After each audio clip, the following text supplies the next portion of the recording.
Haney Biz presents Entrepreneurs Unlimited. Here's your host, Mark Haney. You know, my wife and I have been married 30 years. In June, it was 30 years. And people ask us, ask me a lot of times, Mark, what's the secret to staying married for 30 years? And I always tell them the same thing. You know what? We had this deal 30 years ago where, I would make all the big decisions and she would make all the little decisions. And it's weird, though. After 30 years, there's been no big decisions. Funny how that works out. Yeah. It's crazy, but it's worked. And, the other thing that, as we look at today's show, the other thing that has, kept us together, I think, is that we rely on each other. Every morning when I leave to go to CrossFit or I go to work, it's usually dark, and I give her a hug. And my traditional comment is, everything's going to be okay. She says, I love you. And I say, everything is going to be okay. And I usually guarantee it. And so this morning when she left, I guaranteed that everything was going to be okay. So I'm going to need a little help from my good buddies, Marcus and Tom. But, it made me think about who you want by your side in the tough times, in a crisis. Who would you want by your side? And with Stacy by my side, I know that we can get through anything. But besides your immediate family, besides your significant other, in a crisis, who do you want by your side? If we had a flood or an earthquake or an attack on our homeland, for God's sake, who would you want by your side? Don't tell me their name. I just want you to think to yourself, besides your immediate family, who would you want by your side? Is it one person? Maybe there's a few. Maybe there's a small team of people that you would want by your side. And how did you arrive at that decision of who you want by your side in a crisis? Is it somebody who's super strong? Is it somebody who's super smart, super rich in a crisis, super fun, super resourceful, super attractive? Marcus? Oh, Marcus? yeah, no doubt. I thought of Marcus immediately. Yeah, it's like, who do you want by your side? I'm joined by my good buddies, Tom Cisneros and my son, Marcus Haney. And, in business, so often we think about who we want by our side, because in business, there's good times, there's bad times, and you need somebody by your side, because that person that's by your side is so important, or those people. I call it the power of with, right? With the right person by your side, with the right team by your side, you can do anything. You can get through anything, and you can get anything you want. So guys, who do you want in a crisis? Who do you want? Forget business for a second. Who do you want by your side if stuff hits the fan? I'm gonna go with Marcus on this. And when I say go with Marcus, your overall enthusiasm and the fact that I have a sneaky suspicion after getting to know this guy that if something was in my way, he would knock it over, hurt it, move it aside, do whatever he had to do to clear a path for success. Yes, he is that way. Yeah, that is you innately. So you would choose Marcus character. as the guy to be by your side. Wow, Tom, thanks. I would choose you as well, Tom. And I was thinking, hey, I'm calling the United States Marines. Yeah.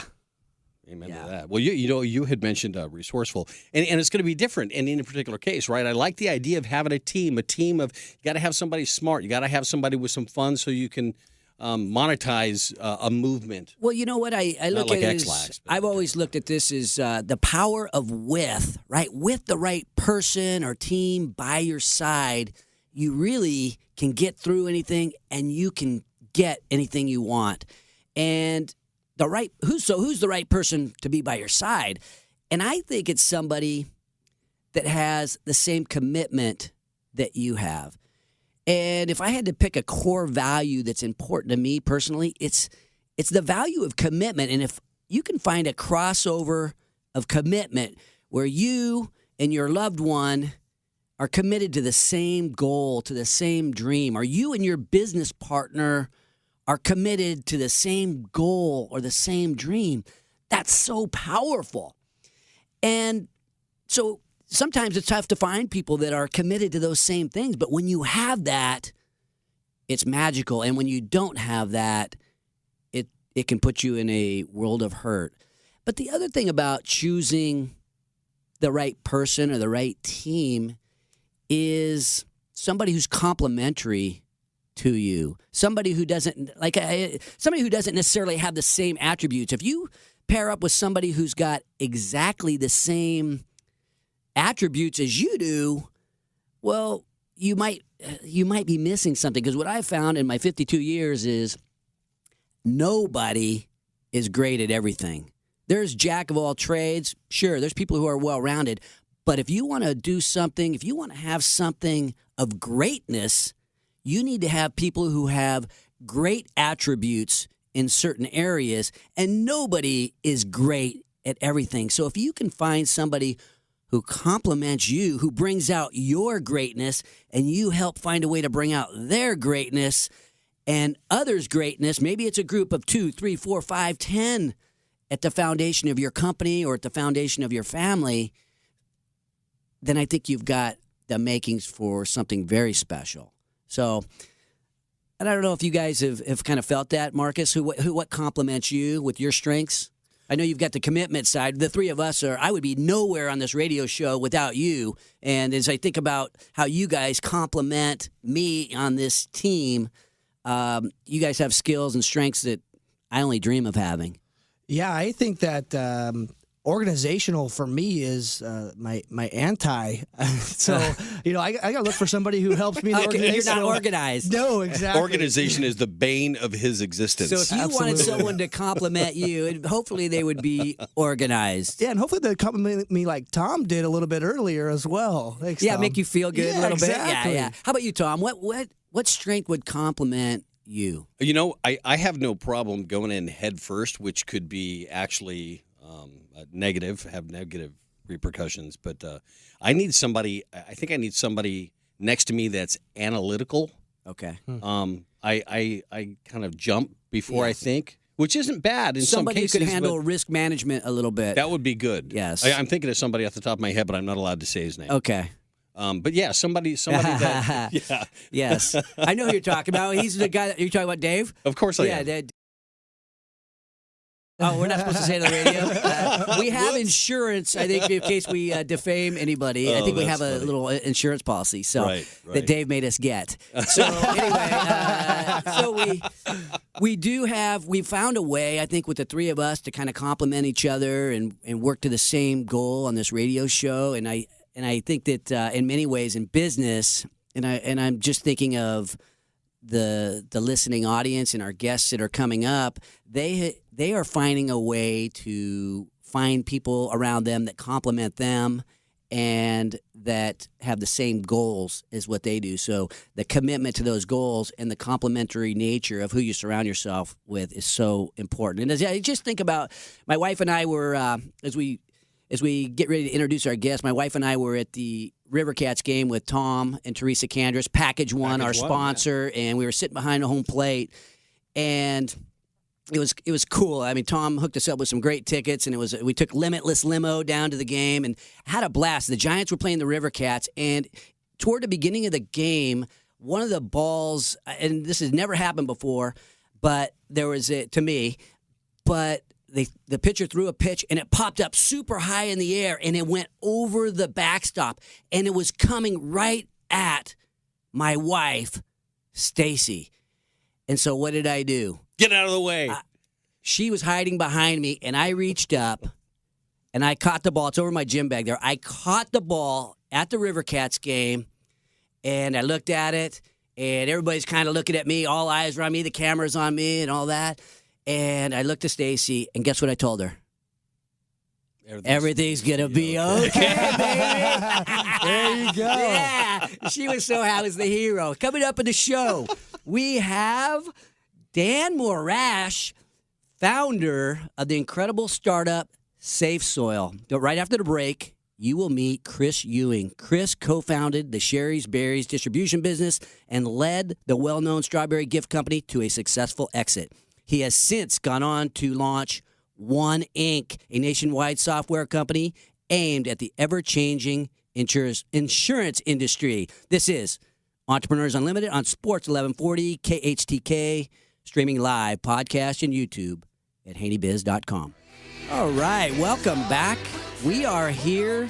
Got a special treat today. We have Chris Ewing, founder and CEO of One Inc., and he's also done a lot of other cool stuff in his life. And so we're gonna get a little bit of Chris's story and find out about One Inc. Let's talk about One Inc. to start with, Chris. What is One Inc.? Well, we write software for the property and casualty insurance industry, and we write the core systems to run an entire insurance company. So if you started an insurance company tomorrow, it would run the entire platform from payments, underwriting, all of the CRM, all the stuff that you'd need to do to run an insurance company, essentially, yeah. Okay, so are you a technical guy, or is that, generally, is that your strength, is the technical part? My strength's probably I bridge the technical with the business. So in college, I really loved programming, and one of my decisions was whether or not to go and become a programmer or do business, and I ultimately decided to go to law school, which was a side tour, but yeah. So now, we talked about the power of width at the beginning of the show, and so you've been so successful with the Sherry's Berries, and now with One Inc. and other ventures, and you're an attorney. You're obviously you're probably, and you're very technical. You're good at everything, but have you had to surround yourself with great people? And what kind of people have you surrounded yourself with? It's a really good point and question. So One Inc. is probably the best example of it. My co-founder and partner, Tim Tyanikoff, he is a really pure technical genius type person. So he handles all of building and architecting our products and our systems. And I'm much more of a business salesperson. And one of the things that makes us work so well together is our areas of expertise really don't overlap. I mean, he kind of understands what I do, and I kind of understand what he does, but I wouldn't want to do what he does. He wouldn't want to do what I do. So we really have our own field of strength, and it works out really good. So you've built this software platform for insurance companies, and tell us about how that got started and what that looks like today. Sure. So I started working with a company called Costuless, which was an auto insurance retailer owned by Jerry Keenan here in Sacramento, and joined it with the intention of creating what's called a managing general agency, which is essentially an insurance company, which we did, called Stonewood Insurance Services, and we built and sold Costuless in 2010 and Stonewood in 2012. But along the way, we realized that there was just really bad software to run those businesses. And so Jerry had this idea of, hey, why don't we build this point of sale application for Costuless? And I realized there was no way we were going to be able to hire the talent that we needed to really build a business, really build that level of software. So we started One Inc. as a separate business to really hire the talent that we needed. That was about 10 years ago, and then we just started building applications, and here we are. Gotcha. And so you, when you first started it, you had that original co-founder with you, the technical guy, and so did you guys go out and have to raise money, or did you bootstrap it? Well, we were part of a sister company to Costuless, and so we really were acting as a software vendor for these related affiliated companies, Costuless and Stonewood. And then when they were sold, we woke up one day and we had no revenue. So at that point, we had to do a financing, and we did that. Okay. And now, how do you measure your success today? How do you know if you're winning? Well, it's interesting. So I always try and look in a space that I'm in and say, what are the winners or what are the people that are very successful in that area doing? Because they've already kind of done it. So at Sherry's Berries, when we went looked, I looked at Godiva chocolates and said, what are they doing? And Harry and David was the real person that we were looking. Well, they're a national distributor of fruit. Oh, yeah. How are we going to go ahead and kind of copy that? In the software space, we do the same thing. So we look at our competitors and try and figure out what are they doing right, what do they do wrong, and how do we become them? Yeah. And are you doing anything different than they're doing that gives you some kind of differentiation that might lead to an advantage? Yeah, so we start down the road of saying, what are they doing? And then we try and innovate on top of that. And because they've already built kind of a platform, we say, well, how could we make it better? So at One Inc., what makes us really different is our SaaS architecture. So we're kind of like the Salesforce.com of insurance software. That, as opposed to really these very large applications that are custom code. And so that's really the differentiator, is that you can implement our software to run an insurance company in a matter of months versus a matter of years. And now, so it's really now cool. SaaS, that's software as a service, right? And that, once you build out your software, then from there you can add an unlimited number of users. Right. So we have one set of code, and then as we add on more customers and more users, they're all using the same set of code. So when I add something for you, it goes into the main code, and everybody else has the ability to use that. So the really interesting thing about the architecture is, as time goes on, the product gets better and better and better, and is easier to implement. So it's a really great way to build a product. So there's sort of a large upfront cost in building the software and getting it right and getting it perfected, so to speak. And then from there, it's very scalable, because software, it's cloud-based type software. Yep. Yeah. So it takes a lot of time and a lot of money and a lot of persistence. There's been a couple of times during building one of the core applications we have is called Policy One. And I think in every business I've ever been involved in, there's always that day you wake up and you go, we can't do this. What are we doing? And there was a couple of times when we were building Policy One. It's so unbelievably complicated. I was like, there's no way we're going to finish this thing. It's just never going to be done. And then we had a couple of breakthroughs and kept going, and finally got it done. And we're now live for the last couple of years with that product. So. Finding a way to break through even when there's tough times. I'm here with Chris Ewing, founder and CEO of One Inc. When we come back, we're going to talk a little bit about how he got through these challenges, what it took, who stood by him, and we're going to get a little bit more about his Sherry's Berries experience and how he built that company and helped build that company. This is Mark Haney, Entrepreneurs Unlimited, Sports 1140, KHTK, streaming live, podcast, and YouTube at haneybiz.com. Welcome back, and we are here with Chris Ewing, founder, co-founder, and CEO of One Inc. He also co-founded the Sherry's Berries distribution business. And before we went to break, you were talking about that at all times, all your entrepreneurial ventures, you end up with this moment where, are you sure we really, this is my words, maybe this isn't going to work, right? That concern that you have. And how do you battle through that, Chris? Well, it's in every business I've been involved in, there's that morning you wake up or you don't go to sleep that night and you realize there's no way this is going to work. And it's kind of odd, because when we get to that point, I now know that we're almost close to making it work. You know you're close when you start to feel the doubt. Yeah, and so it's kind of funny. One of the times that happened with Sherry's Berries was, Sherry had already started the retail distribution stores, and so they were up and running and going. And so the next thing was the internet. How are we going to ship chocolate dipped strawberries from here to Las Vegas, have them sit on the doorstep in 115-degree weather and not melt? And we basically thought we couldn't do it. So we started working on it. And, back to Harry and David, I was like, well, how the heck do they do it? So I called up Harry and David and I said, can I talk with your packaging person? And they're like, well, we have these packaging engineers. And this is how naive I was. I didn't even know there was a thing called a packaging engineer. Yeah. So they sent me to that department. And they're like, well, you're a competitor. We can't tell you about that. And they then, one of the guys said, well, my wife just retired from Kraft Foods. Call her. And so we called her, and then she helped us design the packaging, and off we were going. So it was a huge breakthrough. With somebody that had some complementary expertise, you were able to solve the packaging issue. Now, in co-founding Sherry's Berries, who was most instrumental in really launching that thing and taking that to the besides yourself, to launching that to the level that it got to eventually? Well, clearly, Sherry is she's a brand genius. I mean, she makes unbelievable products that are great looking and clearly hit a chord in the gift area. So I really had nothing to do with actually making the packages and what they look like. I mean, I'd occasionally talk about it. I was much more really back when you talk about Tim and One Inc. she really handled the packaging and how to build the products, and I really handled the deals and the marketing and the technology. This is right when the internet was first starting, and we were one of the first gift businesses to ship over the internet. And so we had to figure out, how do we connect to FedEx? How do we make a website? How do we build this and scale it so that when we get tens of thousands of orders, we can get them out? Those sort of things. I worked on the more operational side, and she really built the packaging and the retail.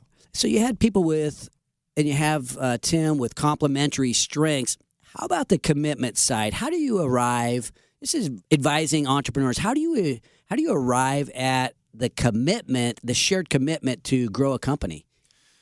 Well, you gotta meet somebody that has the same passion and really like what you're doing. And so Sherry loves building gifts and making people happy, and Tim loves building software. I mean, every day he just wakes up and this is just what he does. When he goes home, he builds stuff. So first off, you got to be in an industry and doing something that you have a co-vision about and you both care about.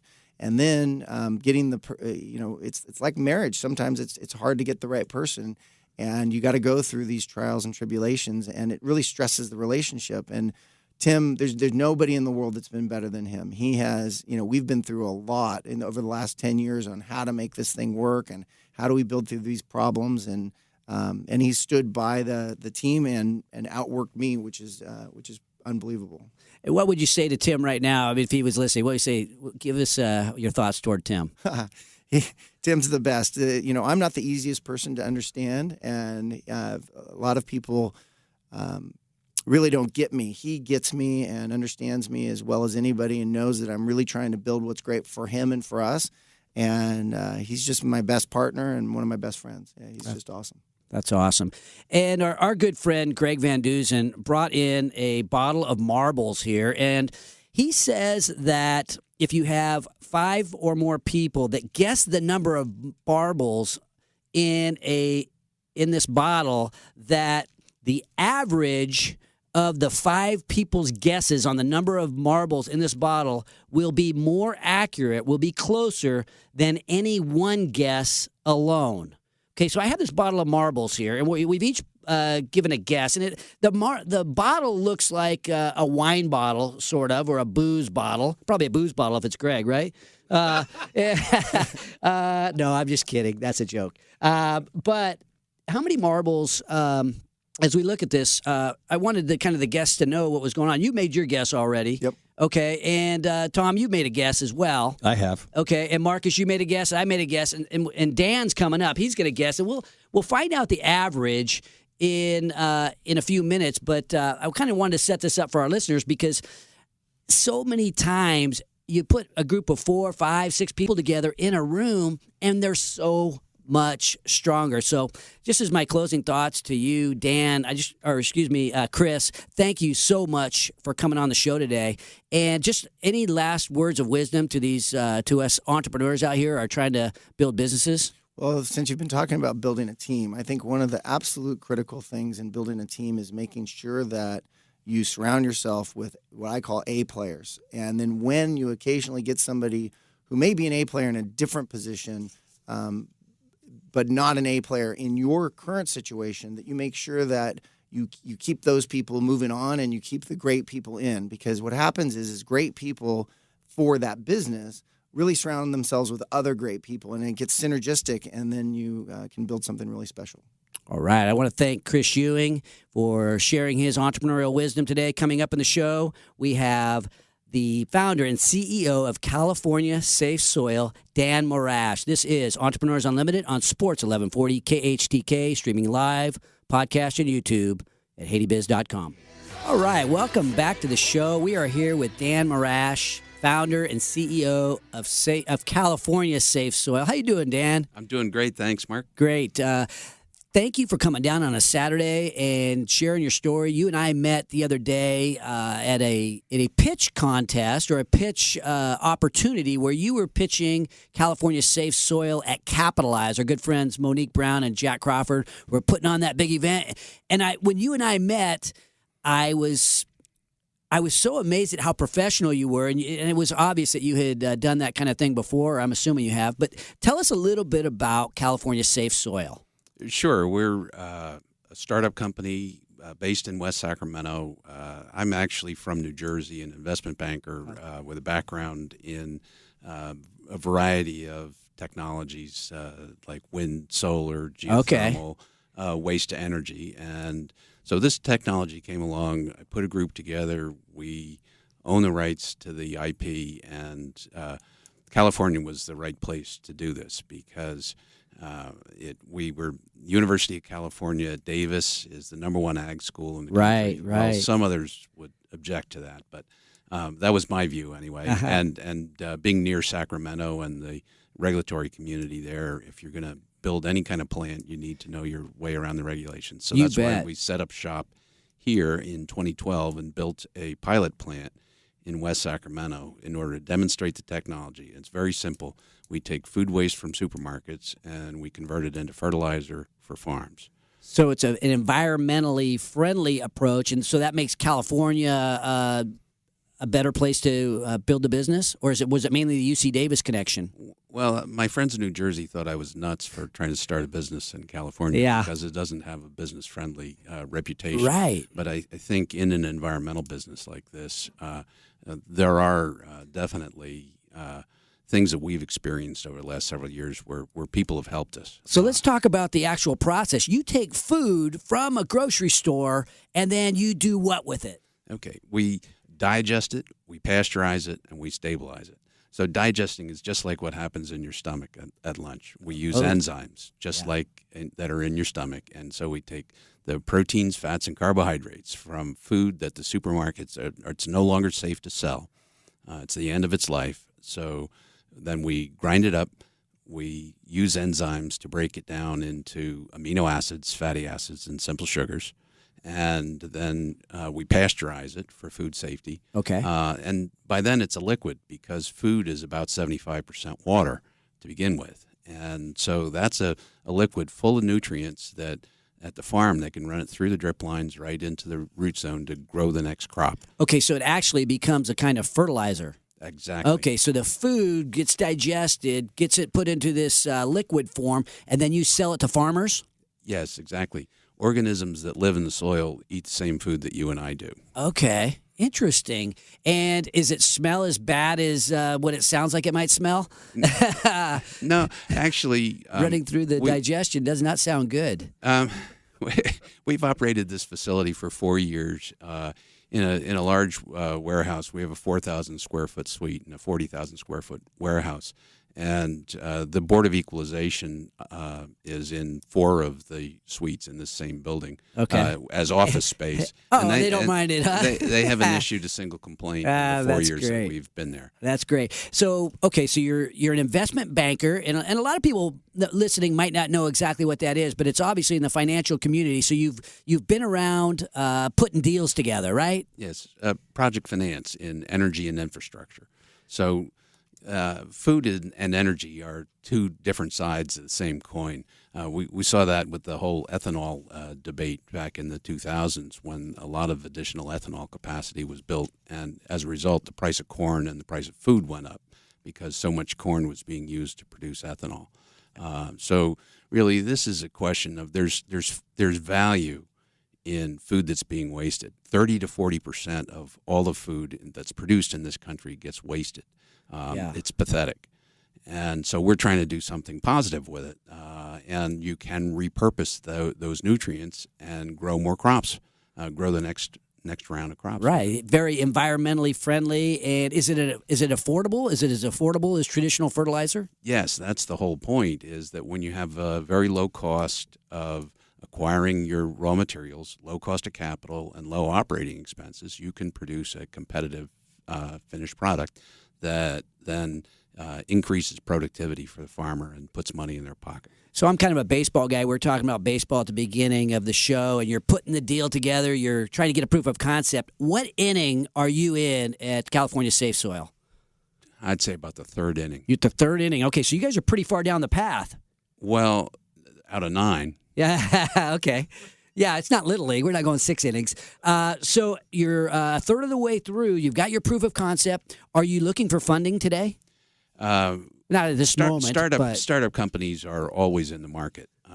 when you close a deal, you got to start thinking the next morning about your next deal and where you're going with the company, because it takes a long lead time to go out and raise capital, and you can grow the company as fast as possible, but if you haven't lined up your next round of capital, then you have to wait until you're able to do that. And what kind of financing or capital are you looking for? Well, we actually just closed our first loan financing, and with New Resource Bank out of San Francisco, which I was very happy about that.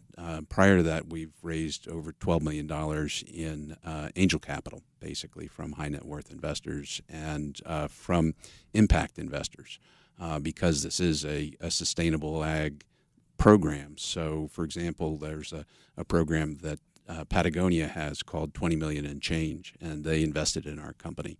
And another organization called Sustainable America, which is interested in promoting sustainability efforts. Are like these? ours. Is that a charitable organization? It's not. Okay, it kind of sounds like it might be. So these are financial institutions that are focused on investing into startups like yourself. Exactly. Okay. And where do you see it going over the next 5 to 10 years? I mean, is this going to really blow up? What's it going to do for Sacramento? Well, we want to see 100 of these plants built across the country in the next 5 or 8 years. And so we've licensed the technology outside of California to one of our partners who's a big, successful developer.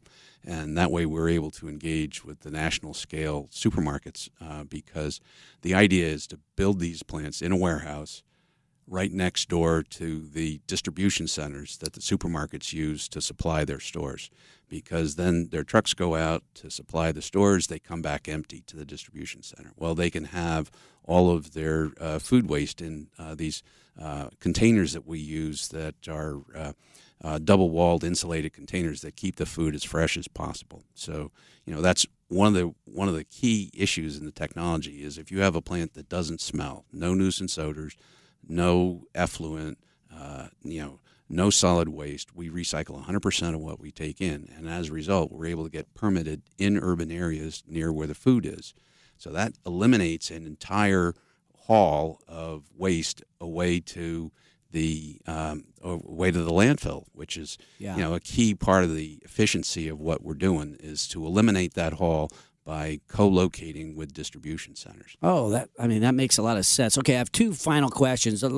If I'm investing into the company, what would my exit strategy be? Is there a plan to partner with some people in the future, and so I could get my money back? The exit strategy would likely be to strategic players who are either in the hauling business or in the ag business. Ag business, okay. And you said most the hauling business? Yes. Okay, hauling fertilizer. Hauling waste. Hauling waste. Okay. Or in the rendering business, for example. Technically, we are licensed as a renderer. Companies with that kind of background, or in the fertilizer business, or in the ag business, or the big six crop science companies. There's what we have fortuitously discovered is there's a lot of research going on in the Davis area in biological agriculture. The idea is to replace chemical pesticides and fertilizers with biological agents that improve the soil and improve the health of plants. Well, there's all this research going on, and we're sitting right in the middle of it. We're across the street from Bayer Crop Science, their new $70 million lab in West Sacramento. Yeah, and I was looking at my final, as we kind of wrap up into the final question or the final thought of this segment, thinking about the power of with, and with the right people around you, me, we can do incredible things. And I know your board is, I looked on your website and I looked at the board and the team that you're building. What's been the key to, just if you could sum it up in 2 or 3 words, what's been the key to getting that right team around you?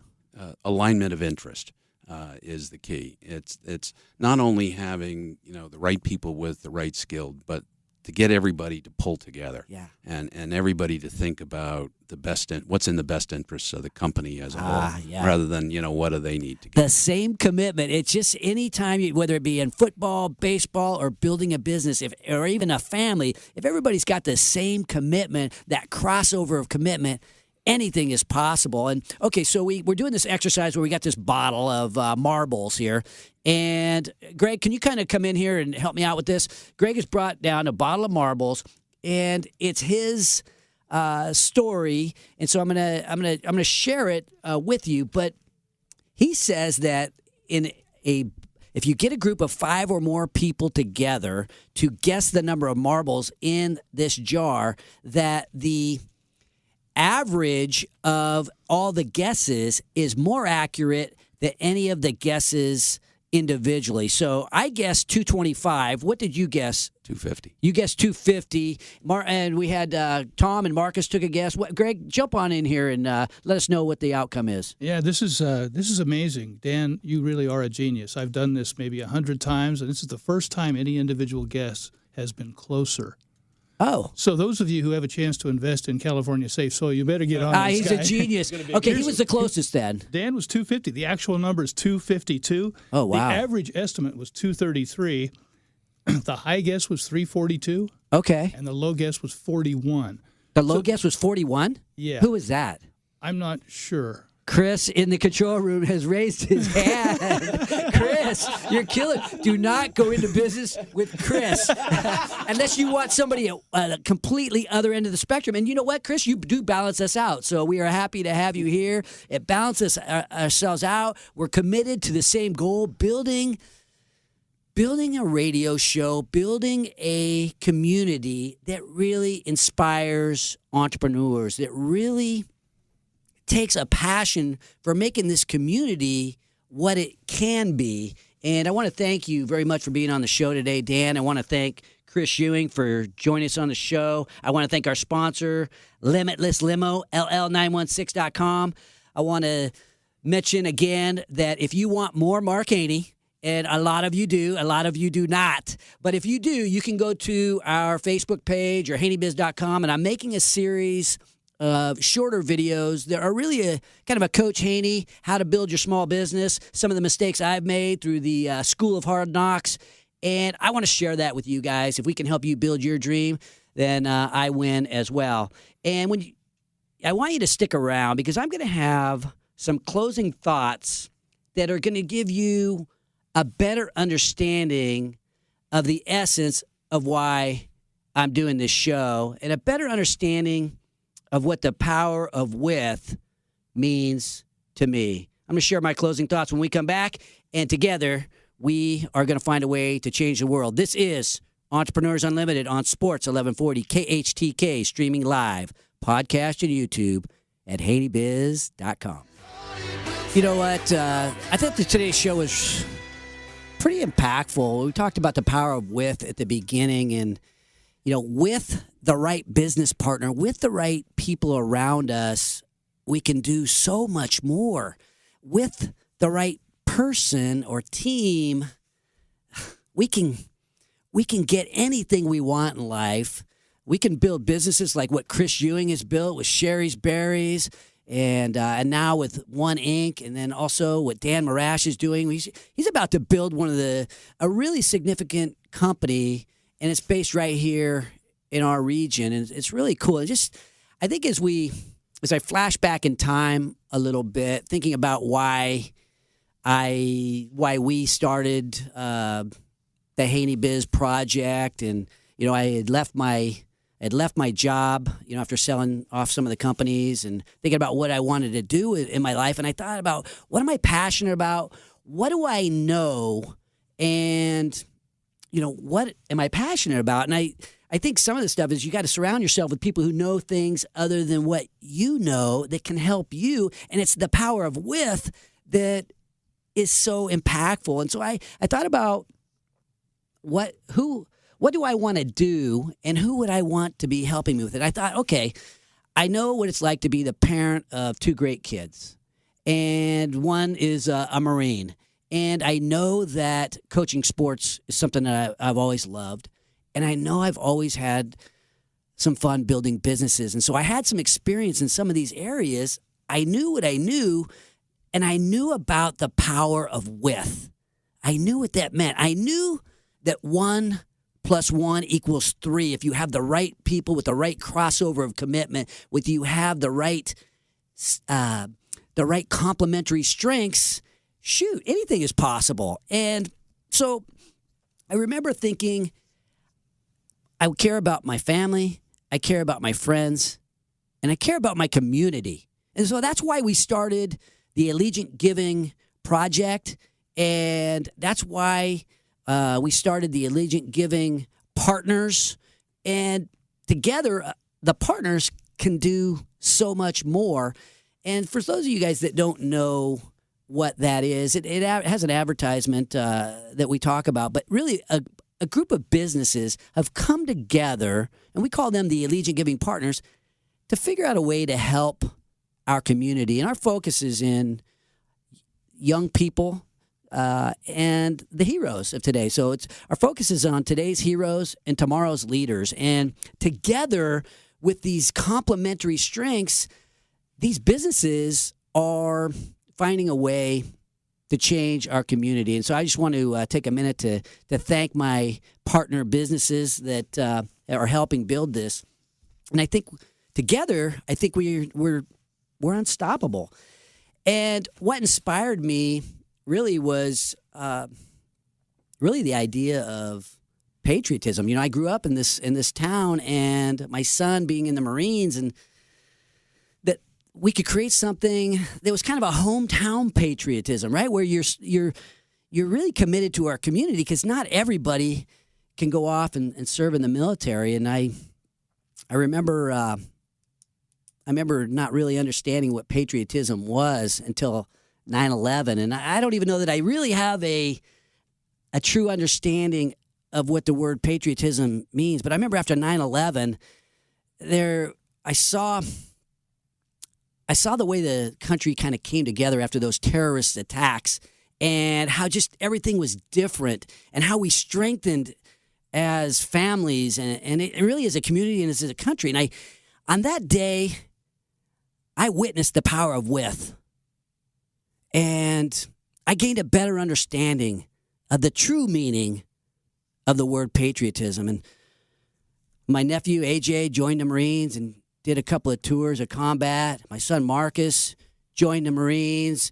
He did some time in Afghanistan. And both these guys saw combat and saw some of the terrible, horrible things in war. But I remember when Marcus was deploying, as these guys were getting ready to get on the bus to go to Afghanistan, to go to the air base, to fly overseas, I remember him and his buddies, this certain bond that it's hard to explain, but the way you could tell that they were bonded together. And as they drove off on those buses together with those solemn faces and that determination to go do something important, and there I was back with the women and children. It was the most humbling experience of my life to see the real men going off to fight, while the old people and the women and children hung back. And I think at that moment, you know, in that day, I witnessed the power of with. And on that day, I gained a better understanding of the true meaning of the word patriotism. And so he goes off to fight, and, you know, about a month later, his wife Lauren has a baby, beautiful Hunter, and I didn't get a chance to talk to Marcus a lot while he was over there because he was busy. And but I was invested in the Allegiant Giving Partner Program and helping the heroes. I was down in San Diego, and we were helping the wounded warriors that were down in the San Diego Balboa Hospital. And I was down there with some other guys, and we were just trying to do what we can for these guys that were playing basketball, had lost both legs. And anyway, that's what the Allegiant Giving Partners is all about. And anyway, so I'm down there in San Diego in Balboa in May. Marcus leaves in mid-March.